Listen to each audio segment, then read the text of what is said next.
কুরবানি নিয়ে আলোচনা করবেন যে আমার গ্রামে টপ লেভেল কুরবানি, অমুক জন অমুক লেভেল টপ লেভেল 80 কেজি হয়েছে, এই 5 কেজি ঠকে গেল রে, এই রকম যদি আপনি নিয়ত করেন তাহলে আপনার কুরবানি কবুল হবে না।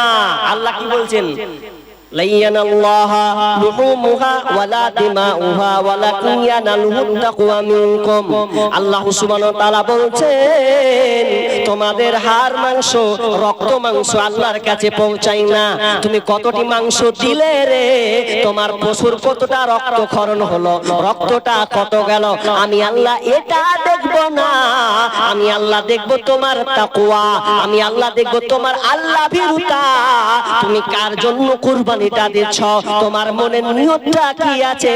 যদি কুরবানি না দাও তো লোক বলবে দেখ পয়সাওয়ালা কুরবানি দিলে না, আর এই ভয়ে যদি কুরবানি দাও আল্লাহর কাছে তোমার কুরবানি কবুল হবে না, হবে না। শুধু তাই নয়, আবার একটা কড়া ভাষাই বলে যায়, আপনি আমার কথাকে নিতে পারেন কিংবা ছুড়ে দিতে পারেন, কিন্তু যদি আপনি মুসলমান হন তাহলে আপনাকে এই কথাটা নিতেই হবে বাধ্য। কারণ প্রথমে আপনাকে সালাত ঠিক রাখতে হবে। আগের আলোচনায় সালাতের ব্যাপারে আপনাকে ইঙ্গিত করা হয়েছে, যদিও আপনারা ছিলেন না। সালাত নামাজ এমন একটি ইবাদত